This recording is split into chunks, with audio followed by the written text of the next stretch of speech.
ভাই রে ভাই, কি দেখাইলো তুফান গ্যাস! 2 সেকেন্ডের ভিতরে এমন কিছু দেখাইলো যেটা দেখে আপনার কাছে মনে হবে পুরোপুরি 2 ঘন্টার একটা অনুভব, 2 ঘন্টার একটা সিনেমা দেখে ফেলেছেন।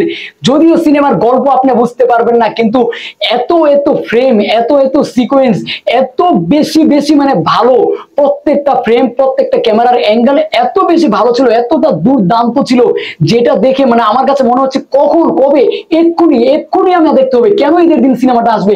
গাইস, এটা কিন্তু ট্রেইলারে এডিটিং করার সময় তার উপরের পর্দা থেকে, অর্থাৎ মনিটরের উপর থেকে ভিডিও করে এই 2 সেকেন্ড কিন্তু আপলোড করা হয় সোশ্যাল মিডিয়ায়। এই 2 সেকেন্ডের ভিতর আমি যা দেখলাম আমি আপনাদের কিন্তু দেখাচ্ছি। গাইস, এই যে 2 সেকেন্ডের ভিতর কি দেখলেন, মানে আপনি মাথায় ধরে রাখতে পারবেন না যে আমি এটা কি দেখলাম, এটা কি দেখলাম। এটা মানে এটা কি বাংলাদেশ, এটা বাংলাদেশের সিনেমা, এটা কি শাকিব খান, এটা কি বাংলাদেশের সিনেমার প্রযুক্তি? আমরা কিন্তু এখন সিনেমার প্রযুক্তি অনেক অনেক অনেক এগিয়ে গেছি। আমরা কিন্তু কোনো অবধি বলতে পারবো না এখন বোম্বে থেকে আমাদের সিনেমা পিছিয়ে রয়েছে। শুধু এতটুকুই আপনি বলতে পারবেন, বাংলাদেশটা ছোট, সেই হিসেবে বাংলাদেশের ব্যবসাটাও ছোট, সেই হিসেবে বাংলাদেশের বাজেটটাও ছোট। কিন্তু এই অল্প বাজেটে যে ফিল দেখাইলো আমাদের রায়হান রাফি এবং শাকিব খান, সেটা মনে হচ্ছে প্রায় 400 কোটির বাজেটকে এড়িয়ে যাবে বা 400 কোটি বাজেটে গিয়ে পৌঁছাতে পারবে। গাইস, এমনটা কিন্তু কারো অস্বীকার করার কিচ্ছু নেই। যিনি অস্বীকার করবেন তিনি শুধুমাত্র তুফান সিনেমার না, তিনি ফাইনালি বাংলাদেশের শত্রু।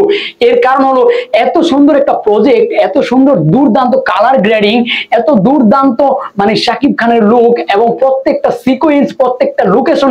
এরপরও কেউ যদি বলে যে এটা কোনো সিনেমা হলো, এরপরও কেউ যদি বলে যে আয় তুফান তো এখন বাতাস হয়ে গেল, এরপরও কেউ যদি মানে মাথা ছিলা নিয়ে উলট পালট কথা বলে, তারা আসলে বাংলাদেশের সিনেমার না, তারা টোটালি রাজাকার, তারা বাংলাদেশের শত্রু।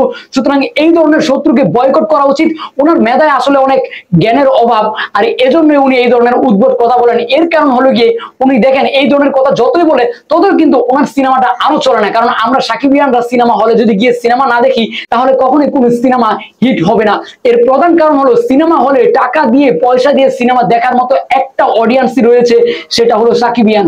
তারা কিন্তু অল টাইম প্রত্যেকটা সিনেমা দেখে থাকেন শাকিব খানের, অর্থাৎ শাকিব খানের সিনেমা যেমন দেখেন তেমন কিন্তু পাশের অন্যান্য নায়কগুলোর সিনেমাও তারা দেখার আগ্রহ পোষণ করলেও শুধুমাত্র আপনাদের উদ্ভট কথার জন্য তারা আর সামনে বাড়ায় না। এর জন্যই কিন্তু বারবার শাকিব খানের বাইরে যদি কোনো হিরোর সিনেমা সফল হয় সেটা হলো সিয়ামের, কারণ সিয়াম কিন্তু বারবার শাকিব খানকে নিয়ে অনেক অনেক ভালো কথা বলে থাকেন। যাই হোক গাইস, আজকের এই ভিডিওটা কেমন লাগলো, আজকের এই তুফান সিনেমার পার্টটা দেখে মানে 2 সেকেন্ড দেখে আপনার কাছে 2 ঘন্টা যদি ফিল হয়ে থাকে, আপনার কাছে যদি মনে হয় হ্যাঁ ইয়েস এক্ষুনি আমি সিনেমাটা দেখতে যাবো, তাহলে অবশ্যই কমেন্ট বক্সে কমেন্ট করে জানাবেন। কারণ আমি আছি নারায়ণগঞ্জে, নারায়ণগঞ্জের গুলশান সিনেপ্লেক্সে আমি সিনেমাটা দেখতে যাবো ঈদের দিন সন্ধ্যা 6:30টায়। যারা আমার কমেন্ট বক্সে কমেন্ট করবেন আমি তাদেরকে নিয়ে সিনেমা দেখবো এবং একই সাথে তাদেরকে নিয়ে ভিডিও তৈরি করবো। যাই হোক, সকলে ভালো থাকুন, সুস্থ থাকুন, আমাদের চ্যানেলের সঙ্গেই থাকুন। আল্লাহ হাফেজ।